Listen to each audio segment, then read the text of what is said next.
Hello दोस्तों, आज की क्लास में हम डिस्कस करेंगे यूपी टेट का चैप्टर नंबर 2 जो कि होने वाला है लाभ और हानि। इससे पहले मैंने आपको 2 क्लासों में परसेंटेज को क्लियर कर दिया है और तीसरी क्लास में अब तक यूपी टेट में परसेंटेज यानी प्रतिशत चैप्टर से जितने भी प्रश्न आए हैं उन सारे प्रश्नों को मैंने करा दिया है।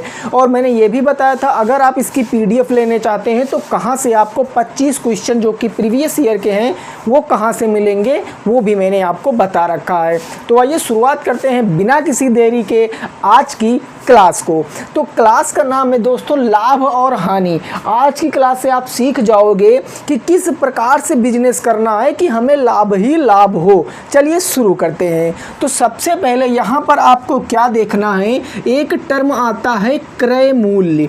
एक टर्म कौन सा आता है? क्रय मूल्य। अब यही मैं आपको बता दूं, इस क्रय मूल्य को आगे आने वाली क्लासों में मैं सीपी कहूँगा। सीपी का मतलब कॉस्ट प्राइस कहूँगा। एक शब्द आएगा विक्रय मूल्य। कौन सा मूल्य भैया? विक्रय मूल्य। और इसको आने वाली क्लासों में मैं क्या कहूँगा? एसपी कहूँगा, माने सेलिंग प्राइस कहूँगा। यानी एक होता है क्रय मूल्य और एक कौन सा मूल्य होता है? विक्रय मूल्य। सर क्रय मूल्य क्या होता है? तो इसको आप लिखेंगे कि जिस मूल्य पर वस्तु खरीदी जाती है उसे क्या बोलते हैं? क्रय मूल्य बोलते हैं। माने आप मार्केट गए, 10 रुपए का आपने कोई पेन खरीदा, तो मैं आपसे पूछूं कि पेन का क्रय मूल्य क्या होगा? आप कहोगे सर 10, क्योंकि 10 रुपए में आपने उस पेन को खरीदा है। किसी भी चीज़ को आप जितने रुपए में खरीदते हो वही मूल्य क्या होता है? उस चीज़ का क्रय मूल्य होता है। ठीक है सर। विक्रय मूल्य क्या होगा दोस्तों? जिस मूल्य पर वस्तु क्या होगी? जिस मूल्य पर वस्तु बेची जाती है, जिस मूल्य पर वस्तु क्या की जाती है? बेची जाती है, उसे क्या बोलते हैं? विक्रय मूल्य यानी सेलिंग प्राइस बोलते हैं। सिंपल सी बात है, आपने 10 रुपए का कोई पेन लाया, आपके फ्रेंड को वो पेन पसंद आ गया, आपने उसको 12 रुपए में बेच दिया। तो मैं आपसे पूछूं इस केस में आपका क्रय मूल्य क्या है पेन का और विक्रय मूल्य क्या है? आप कहोगे सर मैंने मार्केट से 10 रुपए में ख़रीदा था तो वो मेरा क्रय मूल्य हो गया, मैंने अपने फ्रेंड को 12 रुपए में बेच दिया तो वो पेन का विक्रय मूल्य हो गया है। सिंपल सी बात आपको याद रखना है। दूसरी चीज़ जो आती है बहुत इम्पोर्टेंट, जिसको बोलते हैं लाभ। इंग्लिश में इसको आप याद रखेंगे, क्या बोलते हैं? प्रॉफिट बोलते हैं। लाभ कब होगा? तो आप हमें बताओ सर लाभ कब होगा? तो सिंपल सी बात है कि मेरे दोस्तों जब आपका विक्रय मूल्य बड़ा हो जाता है, किस मूल्य से? क्रय मूल्य से, वहाँ पर हमें क्या होता है? लाभ होता है। डायरेक्ट स्टेटमेंट में पूछा जाएगा कि निम्नलिखित में से लाभ कब होगा? 4 ऑप्शन दे देगा। आपको याद रखना है विक्रय मूल्य बड़ा होना चाहिए किससे? क्रय मूल्य से। ये जो चिन्ह बना है इसको ग्रेटर देन बोलते हैं। जिस तरफ का मुंह खुला हुआ होता है उस तरफ की चीज़ क्या होती है? बड़ी होती है। आप इसको सर ऐसे भी कह सकते हो कि जहाँ पर सेलिंग प्राइस बड़ा होता है किससे? कॉस्ट प्राइस से, वहाँ पर क्या होता है? प्रॉफिट होता है। इतनी बात क्लियर हो गई है। अब बात करेंगे सर हानि कब होती है? हानि का मतलब लॉस कब होता है? तो लॉस कब होगा? जब आपका क्रय मूल्य यानी कि अगर आपने कोई वस्तु ज़्यादा में खरीद ली किंतु आपने उसको बेच दिया कम में, तो वो क्या हो जाएगा? वहाँ पर हानि हो जाएगी। जैसे आपने पेन को 12 रुपए में ख़रीदा लेकिन आपने दोस्त को 10 रुपए में बेच दिया एज अ फ्रेंडशिप कि जा सिमरन जी ले अपनी ज़िंदगी वाली बात को। मैंने क्या कहा कि मैं यार तुम्हें दोस्ती के चक्कर में इस पेन को 10 ही रुपए में दे दूँ, लेकिन मन में ये भी एक चीज़ है 12 में ख़रीदा 10 में बेच दिया तो मेरे को तो 2 रुपए का हानि हो गई ना। तो जब भी क्रय मूल्य बड़ा होगा किससे, विक्रय मूल्य से, तो उस केस में हमेशा क्या होगा, हानि होगी। आप इसको ऐसे भी लिख सकते हो कि सीपी हमेशा बड़ा होगा किससे, एसपी से, तो वहाँ पर क्या हो जाएगा, हानि हो जाएगा। तो ये टर्म आपको याद रखना है, इसी पर सिंपल एक का क्वेश्चन बन जाएगा जो चीज़ें मैंने आपको बताई हैं। विक्रय मूल्य क्या होगा, विक्रय मूल्य क्या होगा, लाभ क्या होगा, हानि क्या होगा। क्या इतनी बात आपको समझ में आ गई है? अगर इतनी बात आपको समझ में आ गई है तो मैं आगे की ओर बढ़ता हूँ, ठीक है ना। चलिए अब देखेंगे कि प्रतिशत लाभ और प्रतिशत हानि की गणना हम लोग कैसे करेंगे। तो जब भी आपसे पूछेगा कि सवाल में हमें प्रतिशत लाभ बताइए, प्रतिशत क्या बताइए मेरे दोस्तों, लाभ, या फिर आपसे पूछ लेगा कि प्रतिशत क्या बताइए हमको, हानि बताइए, तो उस केस में आप क्या निकालोगे। आपको याद रखना है, अगर लाभ हो रहा है तो ऊपर लाभ रखेंगे, या फिर हानि हो रही है तो ऊपर हानि रखेंगे, और नीचे हमेशा क्या रखेंगे, क्रय मूल्य रखेंगे, हमेशा क्रय मूल्य रखेंगे, और गुणे क्या कर देंगे, 100 कर देंगे। इस बात को समझना, अगर विक्रय मूल्य बड़ा है क्रय मूल्य से तो लाभ होगा तो हम ऊपर लाभ रख देंगे, अगर हमारा विक्रय मूल्य छोटा हो जाएगा क्रय मूल्य से तो हानि होगी, तो हम ऊपर क्या रखेंगे, हानि रखेंगे। लेकिन एक बात आपको स्टार बना के लिखनी है, क्या कि प्रतिशत लाभ की बात कर लूँ मैं, प्रतिशत लाभ, या मैं प्रतिशत हानि की बात कर लूँ। प्रतिशत लाभ या फिर प्रतिशत हानि दोनों किस मूल्य पर निकलेंगे, दोनों क्रय मूल्य पर ही निकलते हैं, क्रय मूल्य पर निकलते हैं। आपको ये याद रखना। आपको कि सर हमने ये कौन सी बात आपको बता दी है। देखो, जब भी प्रतिशत लाभ या प्रतिशत हानि निकालोगे तो उस केस में ये जो क्रय मूल्य है यही नीचे रहेगा, यानी हर में हमेशा क्रय मूल्य रहेगा जब तक कि वो कहे ना कि हम लाभ या फिर हानि विक्रय मूल्य पर निकालेंगे। जब तक ना कहे, आपसे सिंपल कहेगी इतने में खरीदा इतने में बेचा, बताइए कितने प्रतिशत का लाभ हुआ है, तो आप सीधे नीचे क्या रखोगे, क्रय मूल्य रखोगे। इस बात को अच्छे से याद रखना। इस फार्मूला को शॉर्ट में कैसे याद रखोगे, कहोगे सर P का मतलब प्रॉफिट, L का मतलब लॉस, प्रॉफिट हुआ तो प्रॉफिट, लॉस हुआ तो लॉस, और नीचे हमेशा रखेंगे कॉस्ट प्राइस, मल्टीप्लाई क्या करा देंगे, 100 करा देंगे। तो ये आपका क्या निकल कर आ जाएगा, परसेंटेज लाभ या परसेंटेज हानि का फार्मूला। क्या इतनी बात आपको समझ में आ गई है?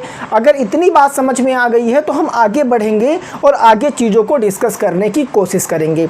क्लियर है ना यहाँ तक? अब हम आगे की ओर बढ़ेंगे। अब आगे एक बहुत ही प्यारी सी टर्म इसमें आती है जिसको बोलते हैं डिस्काउंट। डिस्काउंट माने सर बट्टा। अब सर ये बट्टा कौन सी चीज़ है, तो इसको ज़रा ध्यान से समझते हैं। शब्द आता है छूट। कौन सा शब्द आता है? छूट आता है। अब छूट क्या होती है? जैसे मैंने आपके सामने एक सवाल लिखा, मैंने कहा कि आप कहीं पर गए, सपोज दैट आप किसी मॉल में गए और वहाँ पर आपने एक शर्ट को देखा। आप सबसे पहले क्या हुए कि मॉल गए। मॉल का मतलब जहाँ पर शॉपिंग करते हो, मॉल गए। वहाँ पर आपने क्या देखा, एक शर्ट देखा, एक शर्ट, और उस शर्ट पर जो प्राइस था यानी जो MRP लिखा था वो मान लिया कि 500 में लिखा था, वो मान लिया 500 में लिखा था। लेकिन जब आप उस मॉल में गए थे तो वहाँ पर लिखा था कि ईच प्रोडक्ट, या मैं कह दूँ प्रत्येक सामान पर जो छूट है वो कितने परसेंट की है। मैंने कह दिया सर 5% की है।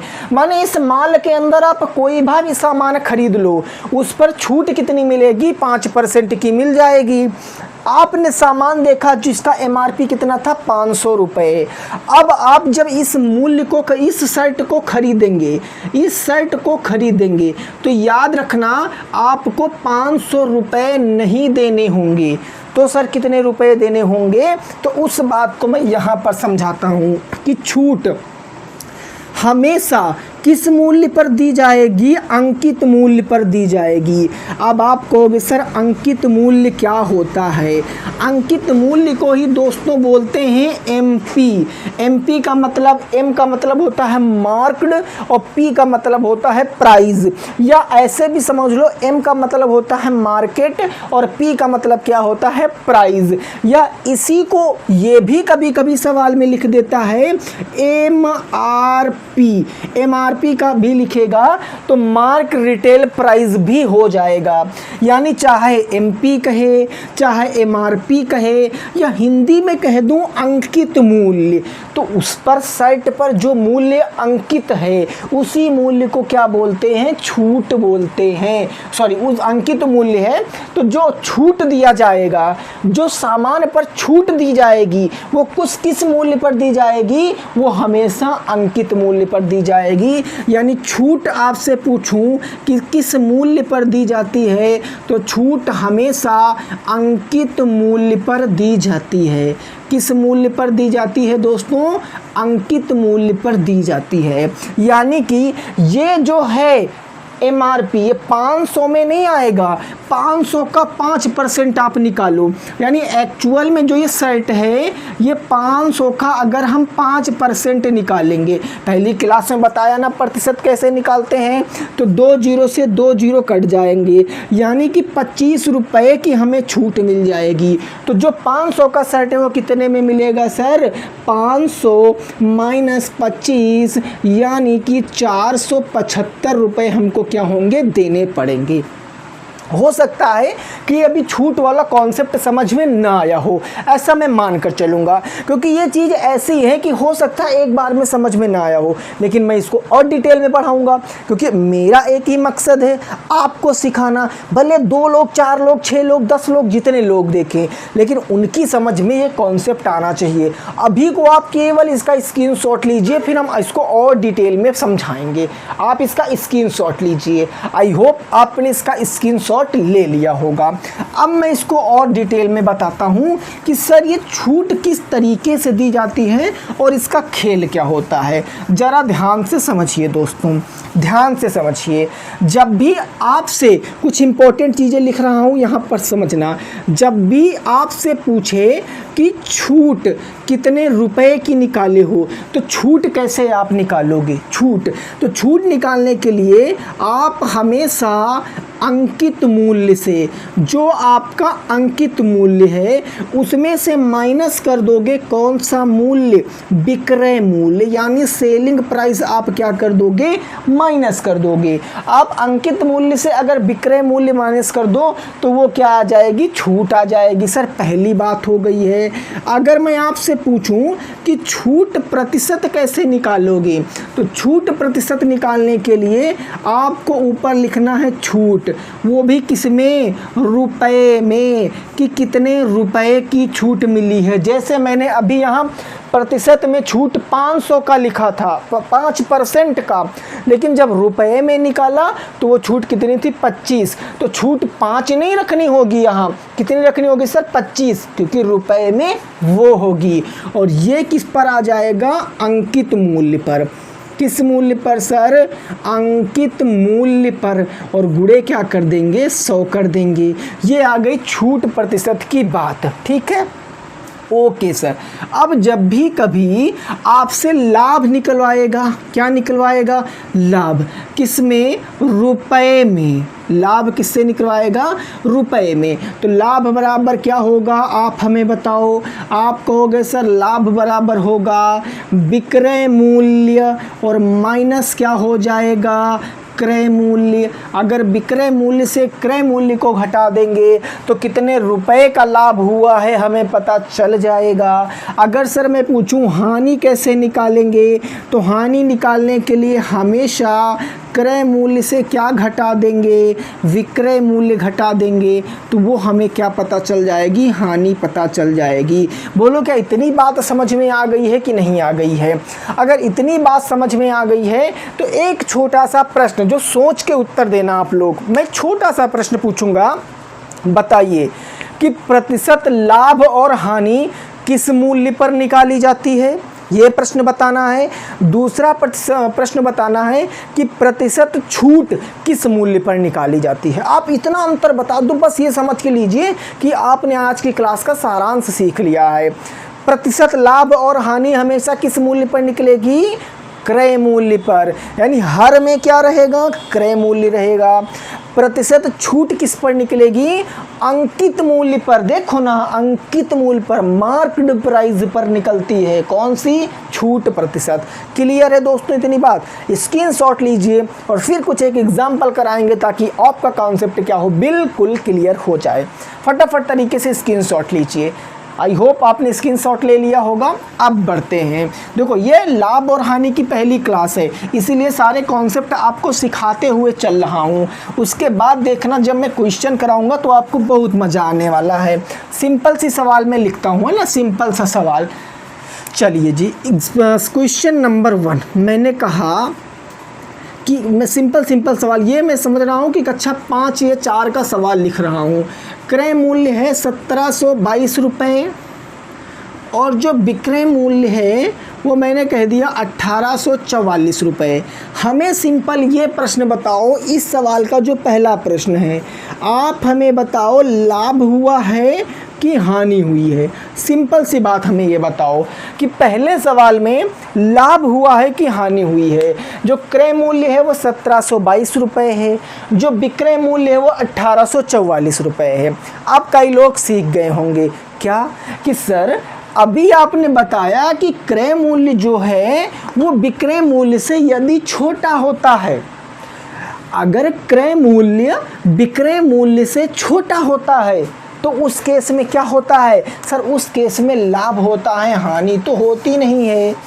अरे बोलो भाई, देखो विक्रय, आपने कोई वस्तु 1722 रुपये में खरीद ली है और उसी चीज़ को आपने 1844 में बेच दिया है, तो बताओ क्या बड़ा है? आपको कि सर इस केस में तो विक्रय मूल्य बड़ा है, और जब विक्रय मूल्य बड़ा होता है क्रय मूल्य से तो क्या होता है? लाभ होता है। यानी पहले प्रश्न का जवाब क्या आ जाएगा? लाभ हो जाएगा। इस सवाल का एग्जाम से कोई लेना देना नहीं है, केवल आपके बेसिक कॉन्सेप्ट को क्लियर करने के लिए मैंने ये सवाल रखा है, ठीक है ना। अब इसी में दूसरा सवाल ऐड कर देते हैं। सर दूसरा सवाल क्या ऐड कर देते हैं? अगर लाभ हुआ तो लाभ बताओ कितने रुपए का हुआ? लाभ बताओ कितने रुपए का हुआ? अब यहाँ पर आप, अगर आपको लाभ याद होगा तो आप बता दोगे, लेकिन अगर नहीं याद है तो क्या करोगे? अगर लाभ का फार्मूला नहीं याद है, कहोगे सर अभी आपने हमें बताया है कि लाभ बराबर क्या होता है? विक्रय मूल्य, विक्रय मूल्य माइनस क्या हो जाता है? सर क्रय मूल्य हो जाता है। बोलो जरा, विक्रय मूल्य माइनस क्या हो जाता है? क्रय मूल्य हो जाता है। ठीक है सर, विक्रय मूल्य कितना है? सर 1844 रुपये है। क्रय मूल्य कितना है? सर 1722 रुपये है। अब इनको अगर मैं घटाऊंगा तो मैं फिर से आपसे कहूँगा कि अगर ऐसा सवाल आ जाएगा तो आप ऐसे ना घटा पाओ, कोई दिक्कत नहीं है। देखो 2 नंबर या 1 नंबर का आपका जो काम होता है वो यहाँ तक सवाल में होता है। यहाँ तक आपने सवाल लगा लिया है। अब अगर आप यहाँ से गलती कर दोगे तो आपका बना बनाया नंबर चला जाएगा। मैं तो क्या कहूँगा कि आप सिंपल ऐसे ना घटा पाओ तो आप लिखो 1844 और माइनस कर दो 1722। घटा लो, 4 में से 2 गया 2, 4 में से 2 गया 2, 8 में से 7 गया 1 और 1 से 1 गया कुछ नहीं। यानी कितने रुपए का सर लाभ हो गया? 122 रुपये का लाभ हो गया। बोलो क्या मज़ा आया? आप बोलो क्या मज़ा आया कि नहीं आया? देखो बेसिक कॉन्सेप्ट क्या कहता है? यदि विक्रय मूल्य बड़ा होगा क्रय मूल्य से तो लाभ होगा, और रुपए में लाभ पूछेंगे तो हमेशा विक्रय मूल्य से क्रय मूल्य को क्या कर देंगे? सर घटा देंगे। फटाफट तरीके से बोलो, आपकी समझ में आया है कि नहीं आया है? समझ में आ गया है ना? अब आगे की ओर बढ़ते हैं और आगे चीज़ों को सीखने की कोशिश करते हैं। पहला सवाल आपकी समझ में आ गया होगा। क्वेश्चन नंबर 2 देखते हैं क्या कह रहा है। क्वेश्चन नंबर 2 उसको ज़रा लगाने की कोशिश करेंगे, ठीक है ना। इस सवाल को आप बताना, ठीक है। बेसिक कॉन्सेप्ट दोस्तों क्लियर करा रहा हूँ और कुछ नहीं है। मैंने कहा किसी वस्तु का जो क्रय मूल्य है वो मैंने कह दिया 699 रुपये है, और जो विक्रय मूल्य मैंने कहा विक्रय मूल्य कितना है, 635 रुपये है, 635 रुपये, ये भी रुपए में है ना। तो पहली चीज़ आप हमें वही बताओ कि सर लाभ हुआ है कि हानि हुआ है, फटाफट तरीके से बताइए, लाभ हुआ है कि हानि हुआ है, पहली चीज़ ये बताइए। देखो सोचो सोचो, फटाफट तरीके से सोचो। अब आप क्या कहोगे, सर अभी आपने बता दिया है, एक बार धोखा खा चुका हूँ, दोबारा नहीं खाऊंगा ना, टेढ़े वाला। तो यहाँ पर क्या हो जाएगा, क्रय मूल्य। क्रय मूल्य कितना है सर, 699 रुपये। ठीक है सर। विक्रय मूल्य कितना है सर, 635 रुपये है। तो आप हमें बताओ क्रय मूल्य बड़ा है कि विक्रय मूल्य बड़ा है, बोलो जरा, क्रय मूल्य बड़ा कि विक्रय मूल्य बड़ा है। आप कहोगे क्रय मूल्य बड़ा है, क्योंकि देखो ना, आपने वस्तु को खरीदा 699 रुपये में, आपने वस्तु को कितने में बेच दिया, तो 635 रुपये में, तो घाटा हो गया, ऑब्वियस सी बात है। तो सर यहाँ क्या हो जाएगा, यहाँ लाभ वाला ऑप्शन कट जाएगा, और कौन सा ऑप्शन सही होगा, हानि सही होगा। कौन सा ऑप्शन सही होगा, हानि सही हो जाएगा। अब हमें आप बता दीजिए कि हानि कितनी हुई है रुपए में। हानि बताइए किसमें, रुपए में कितने की हुई है, कैसे निकालोगे आप बताओ। हानि रुपए में कितने की हुई है, कहोगे सर अभी आपने बताया कि हानि बराबर क्या होता है, हानि बराबर होता है क्रय मूल्य और माइनस क्या हो जाता है सर, विक्रय मूल्य हो जाता है। ठीक है, क्रय मूल्य कितना है, 699 रुपीज़, विक्रय मूल्य कितना है, 635 रुपीज़। घटा दो, 9 में से 5 गया 4, 9 में से 3 गया तो 6, 6 से गया कुछ नहीं, तो कितना आ जाएगा, 64 आ जाएगा। कितना आ जाएगा, 64 आ जाएगा। तो बेसिक कॉन्सेप्ट आपके जो थे वो मैंने आपको सिखा दिए हैं। बेसिक कॉन्सेप्ट क्या थे कि आप लाभ कैसे निकालोगे और आप हानि कैसे निकालोगे। अब हम आपको प्रतिशत लाभ और प्रतिशत हानि की तरफ ले चलते हैं। ठीक है, तो अब हम बताएंगे प्रतिशत लाभ और प्रतिशत हानि कैसे कैलकुलेट करेंगे। एक एग्जाम्पल से सॉल्व कराएंगे तो बेहतर तरीके से आपको समझ में आएगा। ठीक है, देखो जरा, मैंने एक सिंपल सा क्वेश्चन लिख दिया। मैंने क्वेश्चन ये लिख दिया कि रामू एक किताब को 150 रुपये में 150 रुपये में खरीद कर 175 रुपये में बेच देता है, 175 रुपये में बेच देता है। तो रामू को कितने प्रतिशत का लाभ होगा या फिर क्या होगी, हानि होगी। लाभ या फिर क्या होगा, हानि होगा। अब मैं दोस्तों आपको क्वेश्चन को पढ़ना सिखाऊंगा। देखो, आपसे सवाल में हो सकता सिंपल यहाँ दे दे। मान लिया मैंने यहाँ पर लिख दिया कि क्या होगा, लाभ होगा। अगर यहाँ शब्द में लाभ आ गया तो आप इस सवाल में समझ जाओ हमेशा क्या होने वाला है, लाभ होने वाला है। और अगर लाभ होगा तो क्रय मूल्य छोटा होगा, विक्रय मूल्य क्या होगा, बड़ा होगा। लेकिन अगर यहाँ पर ऑब्लिक या हिंदी में जिसको हाँ या बोलते हैं, इसका चिन्ह लग गया, तो आपको ये समझना पड़ेगा कि लाभ हो रहा है कि हानि हो रहा है। तो इसके लिए आपको क्या करना पड़ेगा, अपना सवाल में क्या ज्ञात है वो लिखना पड़ेगा। तो अगर मैं इस सवाल को हल करूं तो मैं आपसे पूछता हूं, बताइए इस सवाल में किताब का क्रय मूल्य क्या है और किताब का विक्रय मूल्य क्या है। केवल हमें इतनी सी जानकारी आप दे दीजिए, मैं समझूंगा अभी तक आपको सब कुछ समझ में आया है। आप क्या कहोगे, सर क्रय मूल्य क्या होता है, जिस मूल्य पर मैं वस्तु को खरीदता हूं उसे क्या बोलते हैं, क्रय मूल्य। आओ ढूंढते हैं। रामू एक किताब 150 रुपये में क्या करता है, खरीदता है। तो खरीदा गया मूल्य क्या है, 150, यानी कि क्रय मूल्य कितना आ गया, 150 आ गया। क्रय मूल्य 150 आ गया। फिर कह रहा 175 रुपये में क्या करता, बेचता है। बेचा गया मूल्य क्या होता, विक्रय मूल्य। तो 175 रुपये विक्रय मूल्य हो गया है। अब हमें ये बताओ कि लाभ हो रहा है कि हानि हो रही है। आप कहोगे इसको पहचानने के लिए तो हमें क्रय विक्रय देखना पड़ेगा। विक्रय मूल्य 150, विक्रय मूल्य 175, क्या बढ़ा? आप कहोगे विक्रय मूल्य बढ़ा। और जब विक्रय मूल्य क्रय मूल्य से बड़ा होता है तो क्या होता है? कहोगे सर लाभ होता है। तो लाभ रुपए में निकाल लेते हैं ना।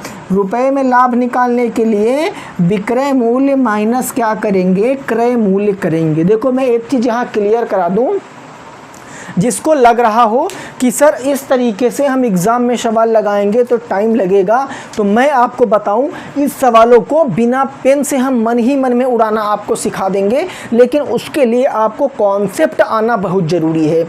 यदि आपको कॉन्सेप्ट आ गया तो आप ऐसे सवालों को बहुत ही ईजीली विदाउट पेन पेपर आप इसको सॉल्व कर लेंगे, लेकिन पहले सीखो तो मेरे यार, है ना। चलो तो यहाँ पर लाभ निकाल लिया, कितना हो गया भैया? विक्रय मूल्य है 175, क्रय मूल्य है 150, तो लाभ कितना? 175 से 150 घटाओगे सर 25 रुपये का लाभ हो गया। यानी अपने को लाभ कितना हो गया? 25 रुपये का। अब हमसे क्या पूछे हैं? हमसे पूछे हैं बाबू भैया कितने प्रतिशत का लाभ होगा? How many percentage gain profit, कितने परसेंट का लाभ होगा? तो लाभ प्रतिशत को निकालते हैं कैसे, आप हमें बताओगे? लाभ प्रतिशत को निकालने के लिए लाभ हुआ किसमें? सर रुपए में, है ना। यही तो अभी बताया कि रुपए में। और नीचे हमेशा क्या आ जाएगा सर? क्रय मूल्य यानी सीपी आ जाएगा, और गुणे क्या आ जाएगा सर? 100 आ जाएगा। लाभ कितने रुपए का हुआ? 25 रुपये का हुआ। क्रय मूल्य कितना है? 150 है, और गुणे क्या कर देंगे? 100 कर देंगे। काटेंगे, एक जीरो से एक जीरो कट गया सर, 5 तियाँ 15, और 5 दूनी कितना हो गया? 10। गुणा कराएंगे 25 गुणे 2, 25 दूना 50, बटे कितना आएगा? 3। जब 50 को 3 से भाग करोगे तो 50 बटे 3 का मतलब कितना आएगा? 16 तियाँ 48, 2 50 बटे 3, 16 बटे 16 सही 2 बटे 3%। ऐसे ना समझ पाओ तो सिंपल सी बात है, 50 को 3 से भाग करो, 3 एकम 3 हो गया, 2 बचा, इस जीरो को उतारो, 3 छंग 18 हो गया, 2 बचा, छोटा दशमलव जीरो बढ़ाओ, 3 छंग 18 चलता जाएगा। तो इसी को आप लिख सकते हो 16.66%, या 66 को हटा दो तो 16.67%। तो ये ऑप्शन में होगा तो ये, या फिर ये ऑप्शन में होगा तो ये, दोनों में से एक आंसर हमारा क्या होगा? सही होगा। बोलो क्या इतनी बात आपकी समझ में आ गई है? क्या इतनी बात आपकी समझ में आ गई है? बोलो। आप कहोगे जी बिल्कुल इतनी बात हमें समझ में आ गई है। तो क्या आज की क्लास को मैं यहीं पर रोकूं? बोलो ज़रा। मैंने आपको जो जो बताया है, क्रय मूल्य क्या होता, विक्रय मूल्य क्या होता, लाभ क्या होता, हानि क्या होती है, लाभ प्रतिशत क्या कैसे निकालेंगे, हानि प्रतिशत कैसे निकालेंगे, छूट क्या होती है, छूट प्रतिशत कैसे निकालेंगे, इन सारी बातों को मैंने बता दिया है। आपके सिलेबस में, आपके लेवल में इससे ज़्यादा बेसिक पढ़ने की ज़रूरत नहीं है। अब कल मैं आपको क्या करूँगा, इसके ऊपर सवाल लाऊंगा और साथ ही मैं इसके कॉन्सेप्ट को भी पढ़ाता हुआ चलूँगा। तो जितने भी साथी नए जुड़ रहे हैं, मैं उनसे यही चीज़ कहूँगा कि आप पिछले प्रतिशत की तीनों क्लासों को देख आइए। मैं ये गारंटी के साथ कह सकता हूँ कि यदि आपने मेरी सारी क्लासों को अटेंड किया तो मैथ में जितने भी नंबर आएंगे वो सारे नंबर आपके एक नहीं दोनों मुट्ठियों में होंगे। आपको क्या करना है, बस क्लास को अटेंड करना, जो नहीं आता वो सिंपल से नोट कर लेना है। तो आई होप आपको आज की क्लास में बड़ा मज़ा आया होगा, सारी चीज़ें समझ में आई होंगी। अगर ऐसा है तो इसी बात पर आपको वीडियो को लाइक करना है और चैनल को क्या करना है, सब्सक्राइब करना है। मिलेंगे दोस्तों आपसे कल की क्लास में, तब तक सभी साथी रखेंगे अपना ख्याल। बाय बाय, टेक केयर, जय हिंद, जय भारत और वंदे मातरम।